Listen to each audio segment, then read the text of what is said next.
cyangwa se benshi cyane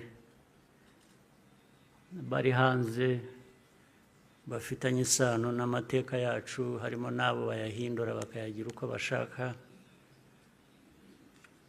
Ndagira ngo mvuge mu rurimi bashobora kumva ntawe basemuriye. Muranyihanganira.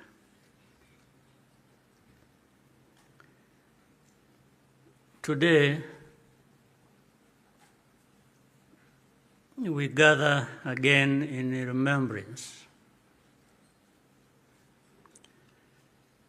to everyone present and watching online. Thank you for joining us on this important day.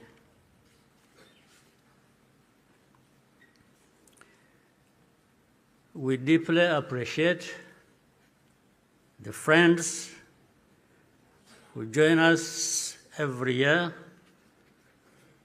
in person or in spirit without fail. I thank the survivor who has just spoken.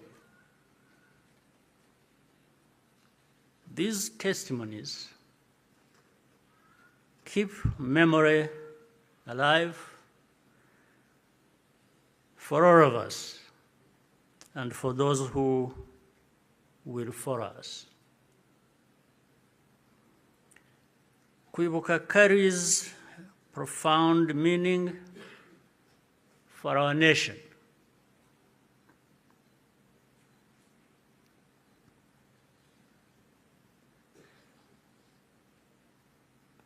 It is how we confront and overcome the divisions that nearly destroyed us. This day empowers us all. We draw on the strength of survivors who provide the reservoir of humanity that feeds our nation's soul.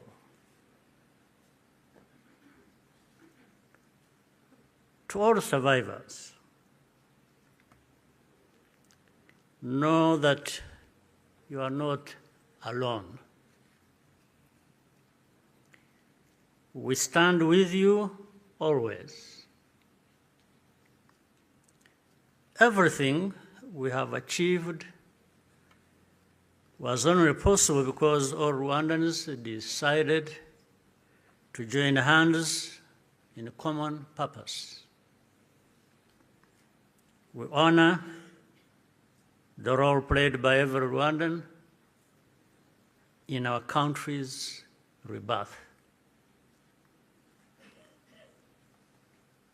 The reality of the genocide is clear for all to see.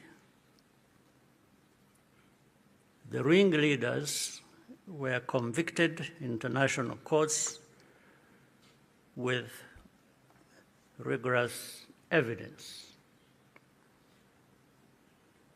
The Gacaca process documented the course of the genocide in every single village and neighborhood in Rwanda. Over 50 million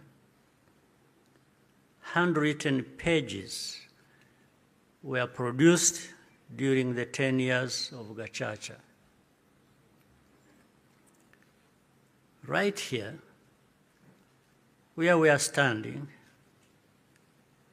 250,000 victims of the genocide are laid to rest. And in 2018, the United Nations General Assembly adopted a resolution that called the genocide against the Tutsi by its proper name, with the support of every member state but one.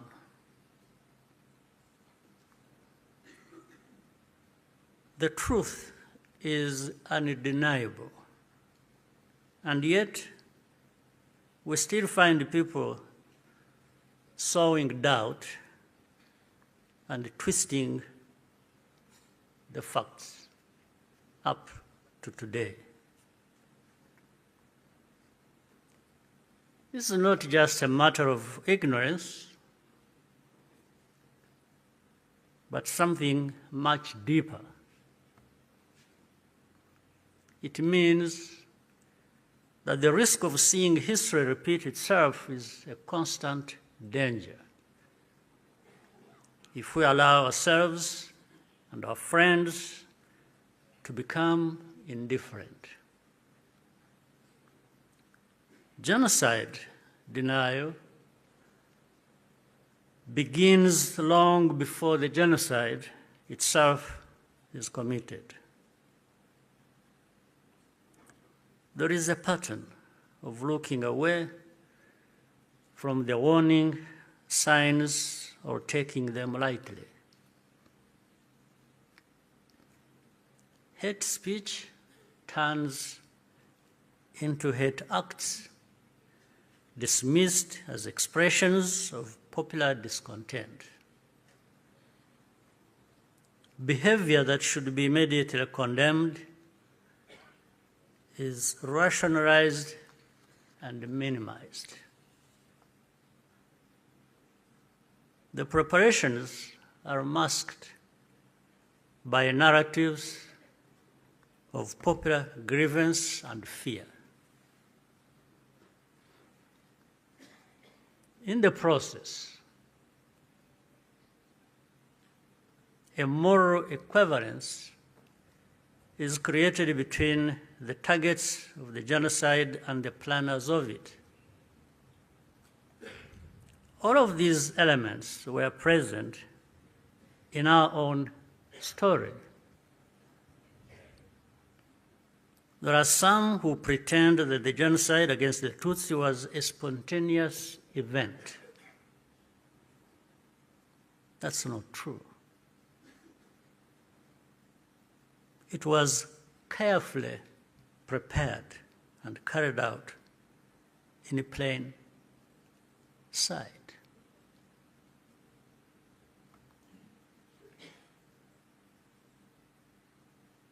Regrettably, some who spoke the truth at the time and who were even eyewitnesses later became peddlers of distortion, mainly for political reasons. Militias were openly trained and indoctrinated in hate. Weapons were imported in large quantities, and Rwandans who opposed it were threatened or killed. Before 1994, communities were subjected to waves of smaller massacres meant to normalize the killing and also to measure the reaction of the wider world. And with only a few heroic exceptions, the world was unconcerned until it was too late. In the early 1960s, after countless Tutsis were killed or forced into exile, international voices such as Bertrand Russell, to name just one, described it as systematic extermination. The pattern continued in the 1980s and early 1990s.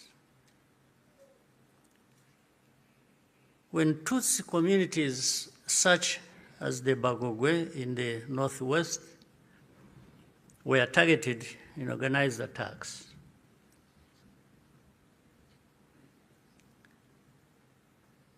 in 1993, a commission led by Jean Crabonnier investigated these atrocities. After documenting mass graves and the involvement of state authorities, they concluded that a genocide was being prepared. In the same year, the UN Special Rapporteur,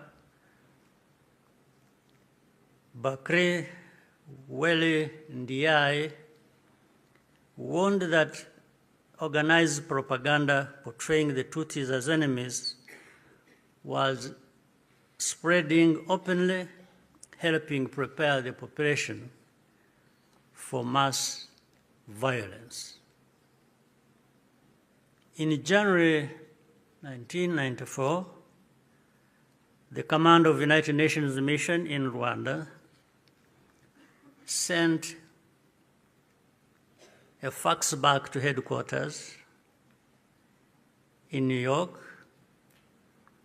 with detailed intelligence that Interahamwe were stockpiling weapons and compiling lists of Tutsis to be killed.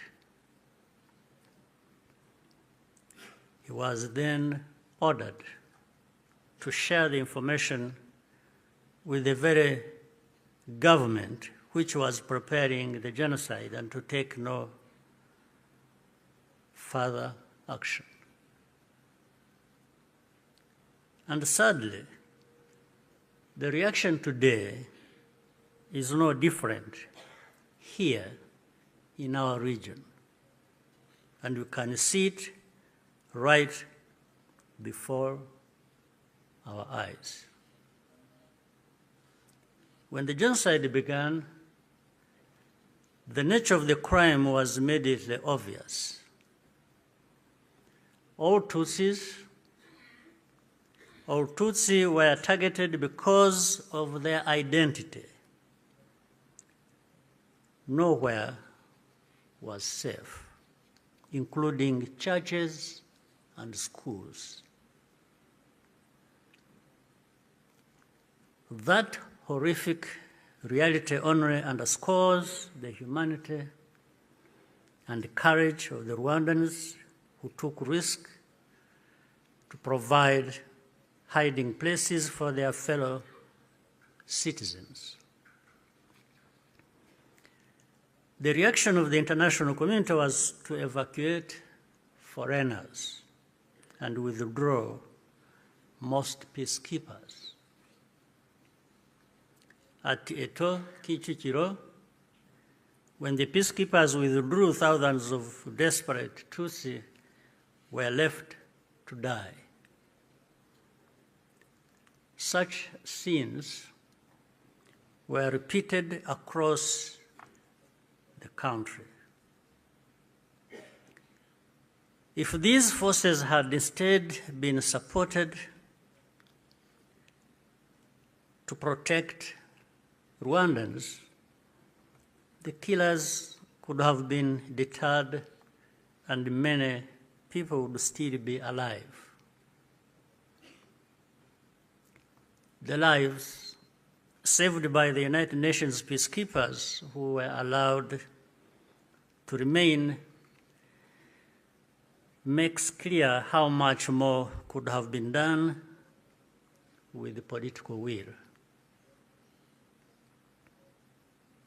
Even as the killings accelerated, the language used to describe what was happening itself became a matter of calculation. Genocide is defined in international law precisely to create an obligation to act. To witness such a crime and deliberately refuse to use the term is, in effect, genocide denial, perhaps even a form of aiding and abetting. The technology existed to disrupt the radio broadcasts that directed the killings. The planes capable of jamming those signals were available. Officials even calculated the hourly cost of the mission. In the end, the operation was deemed to be too expensive and potentially also a violation of Rwanda's sovereignty. So the cost was more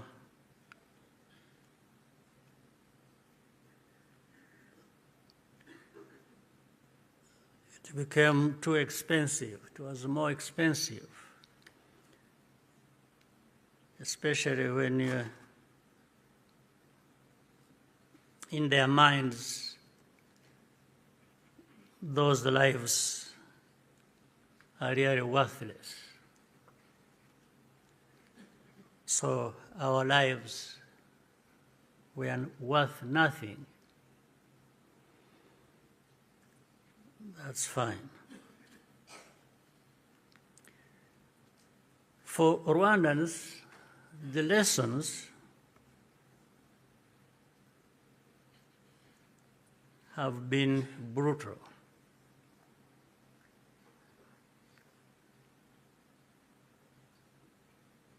And those lessons have not been forgotten.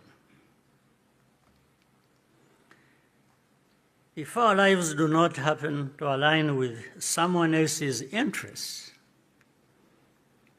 they are not worth saving. That's fine. And so it had to be the Rwandan Patriotic Army that led the campaign against the genocide and ended it.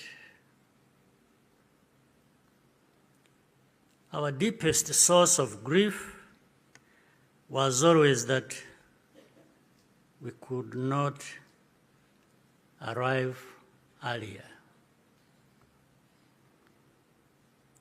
This is a simple truth of history, which many today still have reservations about acknowledging for reasons we do not and maybe will never understand. The culture and character of today's Rwanda Defense Forces, RDF, was forged in those dramatic moments. It guides the conduct of our forces who serve abroad in peace-building missions, earning universal respect. Indeed, no sanctions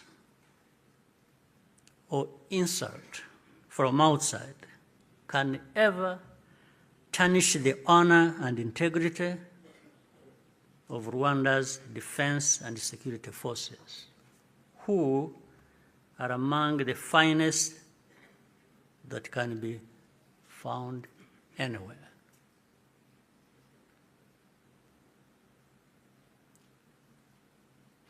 I look forward to raising this matter of sanctions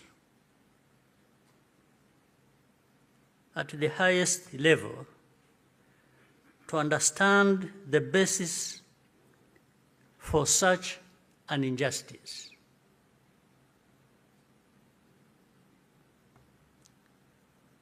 Rwandans understand the cost of tolerating extremism, and our central security principle is to put the protection of civilians first. After the genocide, Rwandans chose to rebuild our country together. With that came a promise to never let the politics of genocide take root ever again. I tell you, genocide cannot happen here again. It won't happen.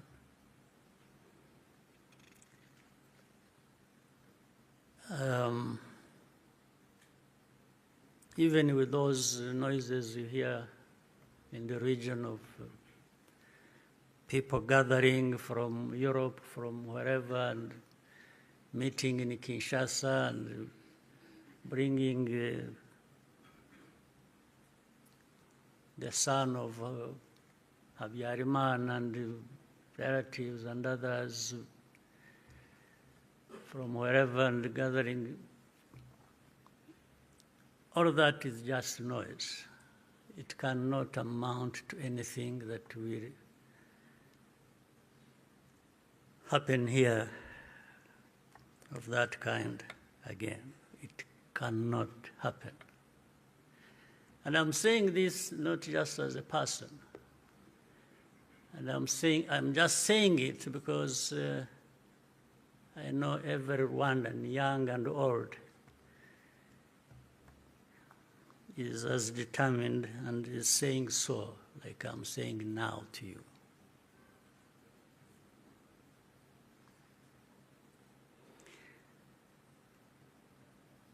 Along the way, Rwandans faced constant criticism and many attempts to twist our history. But the power we will always have is to use our minds